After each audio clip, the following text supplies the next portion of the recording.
स्वागत है आप सभी का। आपके साथ मैं हूं स्वप्निल। बात करेंगे शहर शहर आग के तांडव की। कहीं कार जलकर राख हो गई, कहीं दुकानों के त्रिपाल। आप 3 तस्वीरें देख रहे हैं। पहली जयपुर की, यहां चौमू में एक चलती कार में भीषण आग लग गई। दूसरी नागौर की तस्वीर, अज्ञात कारणों से पाइपों में आग लग गई। और तीसरी अलवर की, जहां आतिशबाजी के कारण कुछ दुकानों के त्रिपाल जलकर राख हो गए।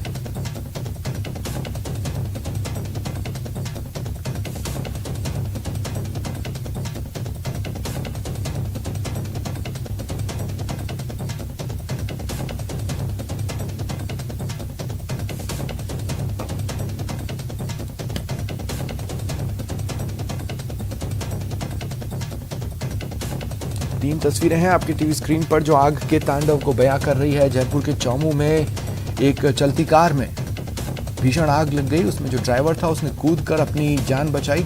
आग किस कारण से लगी अब तक सामने नहीं आया है। दूसरी तस्वीर है नागौर की। यहां भी आग लगने के कारण सामने नहीं आया है। घटना यह रही है कि पाइपों में आग लग गई। और तीसरी तस्वीर है अलवर की।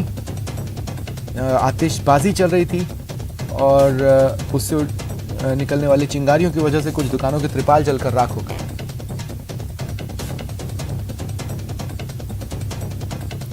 तो ये आप तस्वीर देख रहे हैं जयपुर के चौमू की।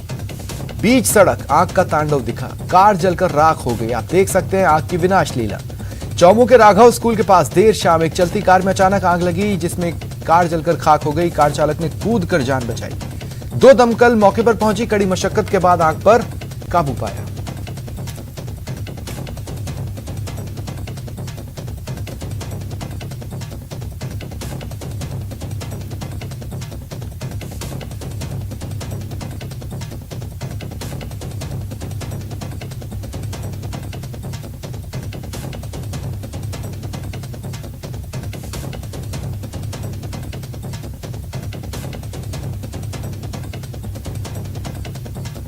और इधर नागौर में सिटी पार्क के सामने रखे पाइपों में अचानक आग लग गई। कुछ ही मिनटों में आग ने भीषण रूप ले लिया। स्थानीय लोगों ने दमकल को सूचना दी। सूचना पर दमकल की 2 गाड़ियां पहुंची और कड़ी मशक्कत के बाद आग पर काबू पाया।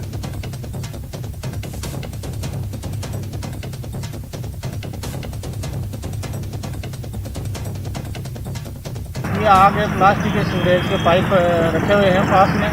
इनमें कोई कचरा फूट के अंदर कोई पटाखे से आग लग गई। और आग लगने के बाद पास में पाइप पड़े थे, तो प्लास्टिक के थे, तो उन्होंने आग पकड़ ली। कुछ प्लास्टिक के जल गए। दमकल आ गई, आग को कंट्रोल कर लिया। मौके पर शांति हो गई। बात अलवर की, जहां चूड़ी मार्केट में अज्ञात कारणों से आग लगने से त्रिपाल वगैरह जलकर राख हो गए। सूचना के बाद मौके पर पहुंची पुलिस ने दमकल बुलाई। करीब 15 मिनट में आग पर काबू पाया गया। जानकारी के अनुसार चूड़ी मार्केट स्थित जूता बाजार की ऊपरी मंजिल पर अज्ञात कारणों से दुकानों के आगे लगे त्रिपाल में आग लगी। इससे करीब 6 दुकानों के त्रिपाल जलकर राख हो गए। माना जा रहा है आतिशबाजी के कारण यह आग लगी है।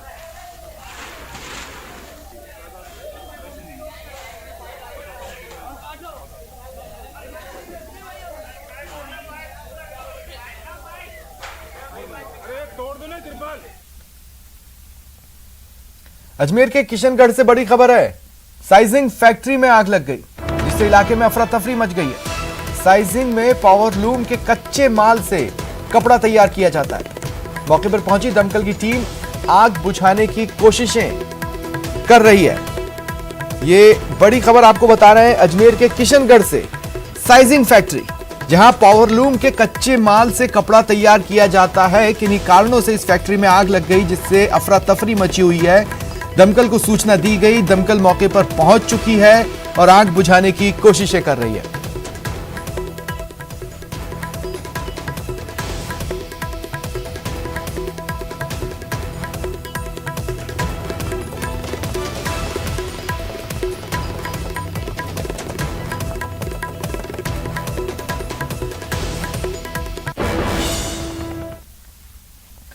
केंद्र के पेट्रोल डीजल पर एक्साइज ड्यूटी कम करने के फैसले के बाद मरुधरा में तेल पर सियासी बवाल मचा है।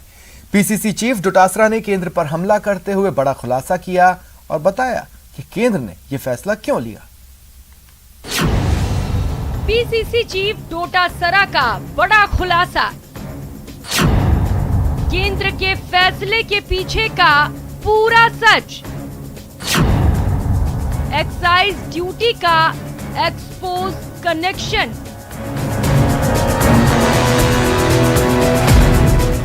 और मोदी सरकार की जब जमीन खिसकने लगी तो एक छोटा सा प्रयास उन्होंने किया कि पेट्रोल और डीजल के ऊपर 10 रुपए और 6 रुपए कम करने का काम किया।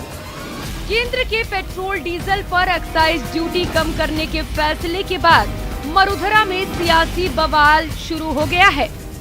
पीसीसी चीफ ने केंद्र के इस फैसले के पीछे के कारणों का सिलसिलेवार खुलासा किया है। डोटासरा ने एक्साइज ड्यूटी कम करने के पीछे यूपी और अन्य प्रदेशों में होने वाले आगामी चुनाव को बताया है।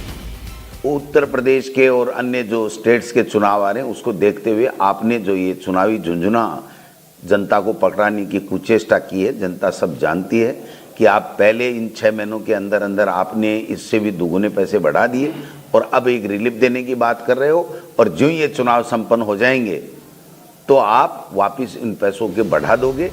डोटासरा ने केंद्र सरकार के फैसले को सियासी कुचेष्टा करार दिया है और पूर्व की यूपीए सरकार का उदाहरण देते हुए केंद्र से पूछा है कि आखिर केंद्र सरकार अंतर्राष्ट्रीय बाजार की कीमत के हिसाब से पेट्रोल और डीजल के दाम तय क्यों नहीं करती। लेकिन मैं बताना चाहता हूं, पूछना चाहता हूं केंद्र की सरकार से कि आपने पिछले 6 महीने में कितना पैसा पेट्रोल और डीजल पे बढ़ाया। अगर आपको सही मायने में राहत देनी है तो जो यूपीए सरकार के समय अंतर्राष्ट्रीय बाजार में कच्चे तेल के भाव थे उसकी तुलना में जो पेट्रोल और डीजल के भाव थे उसके हिसाब से आप लोग आज के अंतर्राष्ट्रीय बाजार के हिसाब से पेट्रोल और डीजल के अगर भाव करोगे तो जाकर के आम जनता को राहत मिलेगी। केंद्र सरकार पर हमलावर हुए डोटासरा ने एक्साइज ड्यूटी कम करने को सियासी झुंझुना बताया और केंद्र को अंतर्राष्ट्रीय बाजार की कीमतों के हिसाब से चलने की नसीहत भी दी है। जब तक सही मायने में कच्चे तेल के भाव जो अंतर्राष्ट्रीय बाजार में उसके तुलनात्मक उसके अनुपात में अगर आप पेट्रोल और डीजल के भाव अगर करोगे तो आज पेट्रोल कायदे से 70-72 रुपए 75 रुपए से भी कम होना चाहिए और डीजल 55 और 60 रुपए होना चाहिए। प्रदेश कांग्रेस केंद्र की ओर से पेट्रोल डीजल की एक्साइज ड्यूटी कम करने के पीछे बीजेपी की सियासी जमीन को खिसकना बता रही है, क्योंकि हाल के उपचुनावों में बीजेपी को करारी हार मिली है और विपक्ष को केंद्र के किसी फैसले पर सवाल उठाने का बड़ा मुद्दा भी मिल गया है। संदीप, न्यूज़ 18 राजस्थान, सीकर।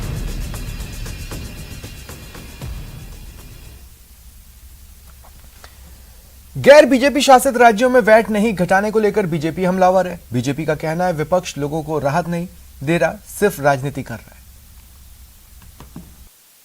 जो हमारे नागरिक भाई बहन हैं जो आज पंजाब में हैं, छत्तीसगढ़ में है, राजस्थान में है, पश्चिम बंगाल में है, महाराष्ट्र में है या दिल्ली में भी है,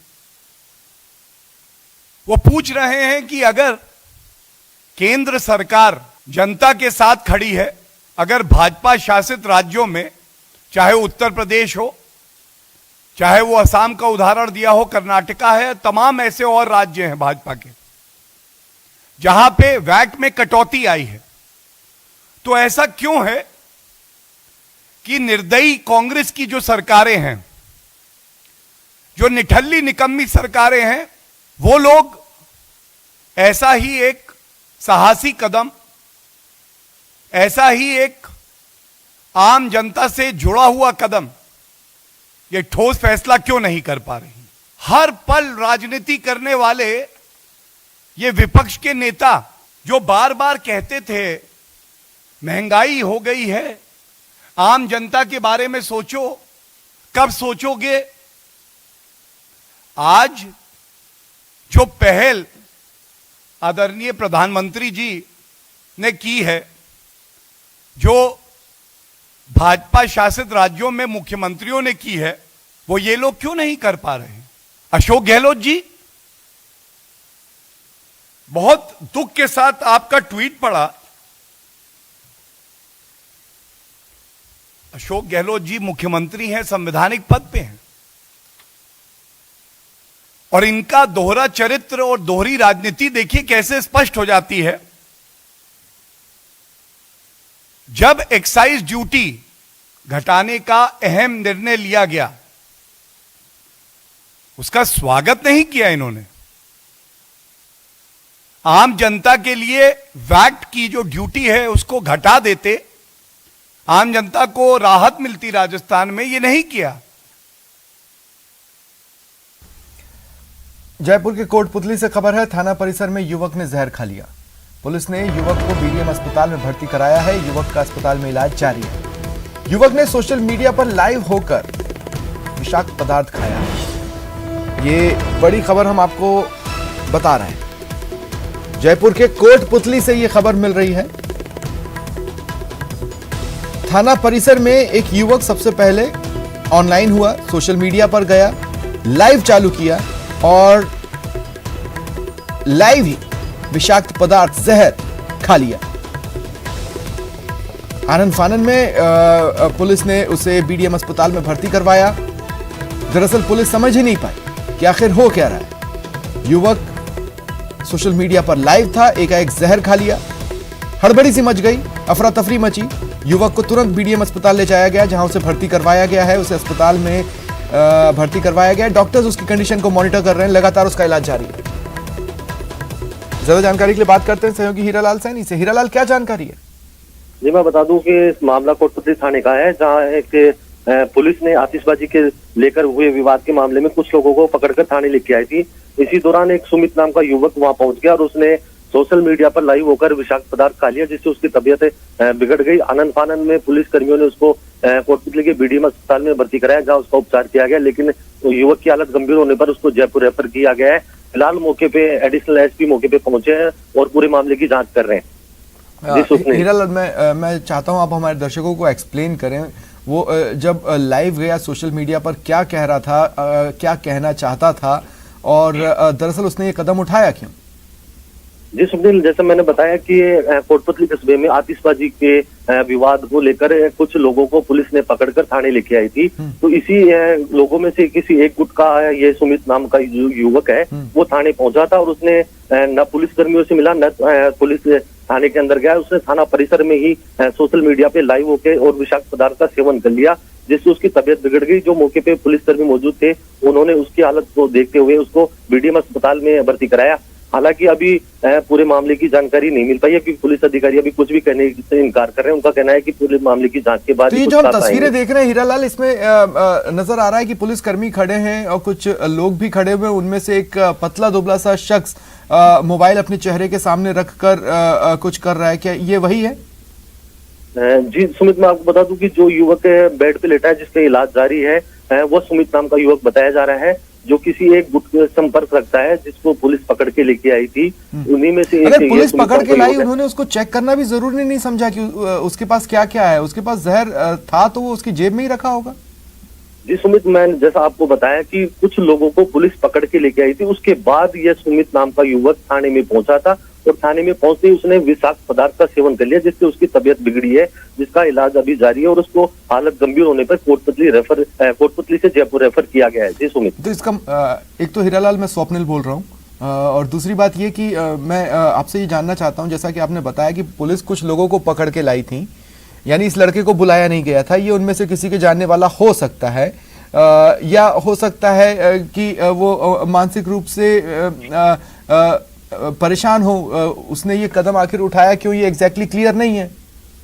जी सुनील, अभी ये जांच का विषय है। पुलिस के आला अधिकारी मौके पे पहुंचे हैं। जिन लोगों को पुलिस पकड़कर लेके आई थी, उन्हीं में से एक युवक, जो सुमित नाम का युवक बताया जा रहा है, यह उन लोगों को पकड़ लाने के बाद में वहां थाने में पहुंचा था। उसके बाद उसने थाने में पहुंचते ही ना तो वो पुलिस कर्मियों से मिला, ना किसी और से मिला। उसने थाना परिसर में पैर रखते ही उसने विषाक्त पदार्थ का सेवन कर लिया, जिससे उसकी तबीयत काफी बिगड़ गई। और उसको जब पुलिस कर्मियों ने उसको देखा, तब उसको उन्होंने बीडीएम अस्पताल में भर्ती कराया। जी स्वप्निल, चलिए, शुक्रिया तमाम जानकारी के लिए। रुकते हैं ब्रेक के लिए।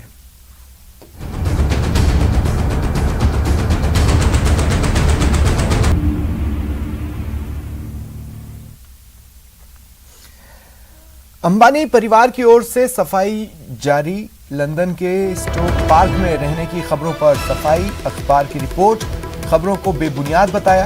अंबानी परिवार की लंदन रहने की कोई योजना नहीं।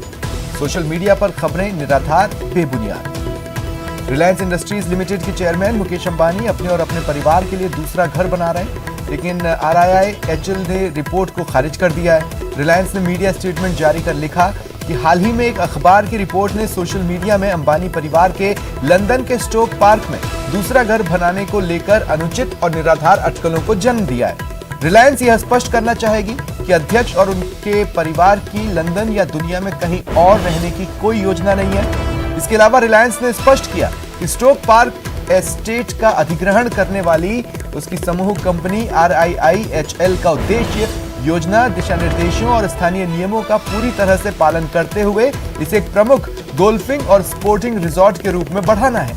रिलायंस ने कहा कि स्टोक पार्क एस्टेट के अधिग्रहण से समूह के तेजी से बढ़ते उपभोक्ता कारोबार में इजाफा होगा। साथ ही यह विश्व स्तर पर भारत के प्रसिद्ध आतिथ्य उद्योग के पद चिन्ह का भी विस्तार करेगा।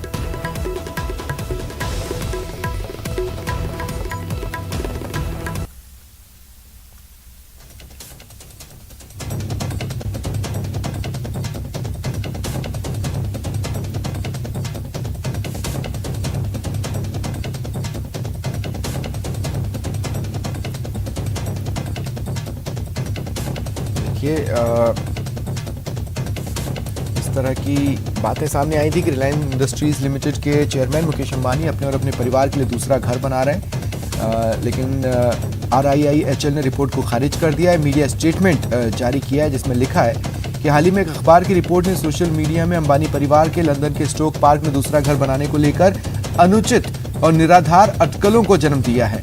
रिलायंस यह स्पष्ट करना चाहेगी कि अध्यक्ष और उनके परिवार की लंदन या दुनिया में कहीं और रहने की कोई योजना नहीं है।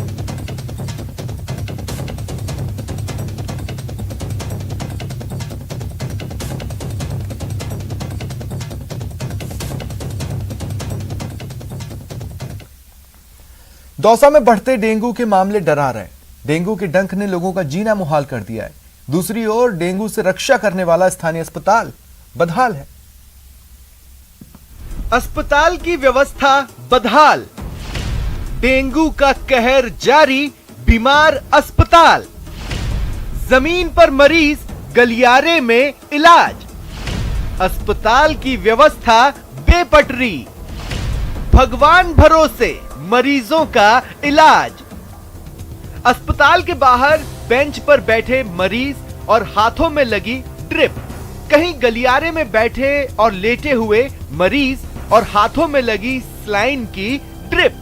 ये नजारा है दौसा के राजकीय अस्पताल महवा का, जहां डेंगू ने कहर बरपा रखा है और अचानक मरीजों की संख्या बढ़ने के बाद अस्पताल की व्यवस्था बेपटरी हो गई है। बेड नहीं होने से मरीज अस्पताल के बाहर और सड़क के अलावा गलियारों में अपना इलाज कराने को मजबूर हैं। अब चूंकि इस वक्त पेशेंट्स का लोड ज़्यादा है तो हर संभव ये प्रयास किया जा रहा है। हमने अभी निर्देश दिए हैं कि हमारी जो CHCs है, PCs है, उन पे जो सुविधाएं हैं वो उनको मिले और जो कम से कम जो पेशेंट है वहाँ से रेफर होकर यहाँ आए, ताकि उनको जो CHCs पे है हमारी, उन पे ज़्यादा लोड नहीं पड़े। दौसा के शहरी और ग्रामीण इलाकों में मौसमी बीमारी और डेंगू ने कहर बरपा रखा है। अस्पताल के आउटडोर और इंडोर में मरीजों की संख्या बढ़ गई है। वहीं PHC में कम सुविधा होने की वजह से ज्यादा मरीज बड़े अस्पताल की ओर रुख कर रहे हैं। इस वक्त चूंकि मौसमी बीमारियां हैं और इस वजह से सभी जो हमारी चिकित्सा संस्थान हैं उनमें आउटडोर और इंडोर दोनों बढ़ रहे हैं और जो पेशेंट्स हैं वो बहुत ज़्यादा संख्या में आ रहे हैं। तो चिकित्सा विभाग द्वारा जो हर संभव प्रयास किया जा रहा है कि उनको उचित समय पर ट्रीटमेंट मिले और उनको बेड मिले और उनको जो उपचार की पूरी सुविधा मिले। दौसा के आंकड़ों से आपको अंदाजा लग जाएगा कि यहाँ डेंगू किस तरह अपने पैर पसार रहा है। साल 2020 में इस समय तक जहां डेंगू के 65 मामले सामने आए थे, लेकिन साल 2021 में अब तक 204 मामले सामने आ चुके हैं, यानी पिछले साल से 3 गुना अधिक मरीज आ चुके हैं। डेंगू के मरीजों के बढ़ने से राजकीय अस्पताल महवा में अचानक मरीजों की बाढ़ सी आ गई है। वहीं दूसरी ओर अस्पताल प्रबंधन मौसमी बीमारियों से पीड़ित मरीजों को 100% इलाज मुहैया कराने का दावा कर रहा है। आशीष, न्यूज़ 18 राजस्थान, दौसा। बात अन्नकूट महोत्सव के दौरान गाय मेले के आयोजन की। अजमेर के केकड़ी के सांपला गांव में दीपोत्सव के दूसरे दिन अन्नकूट महोत्सव के दौरान गाय मेले का आयोजन किया गया। मेले को देखने के लिए कई जिलों से श्रद्धालु आए। इस मेले में मान्यता है कि भगवान के विमान के नीचे से अगर गौ माता निकलती है तो जमाना अच्छा आता है, अच्छी बरसात और खेतीबाड़ी को फायदा होता है। अगर गौ विमान के नीचे से नहीं निकलती हैं तो जमाना खराब होता है, अकाल के हालात हो जाते हैं। इस बार मेले के दौरान विमान के नीचे से गौ के नहीं निकलने से मेले में शामिल होने आए हजारों श्रद्धालुओं को मायूस होना पड़ा। सांपला का गाय मेला प्रदेश में अपनी अलग पहचान बनाए हुए है।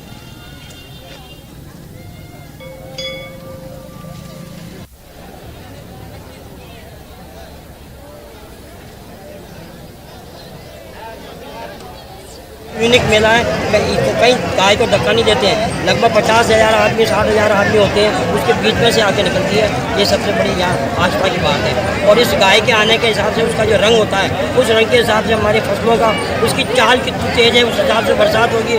भगवान द्वारकाधीश की पावन तीर्थ नगरी सांपला में दीपावली के दूसरे दिन अन्नकूट महोत्सव पर बढ़ने वाला प्रदेश प्रसिद्ध गाय मेला इस बार ऐतिहासिक रहा।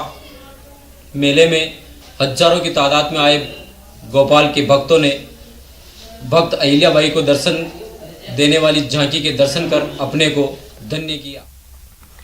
फिलहाल इतना ही, नमस्कार।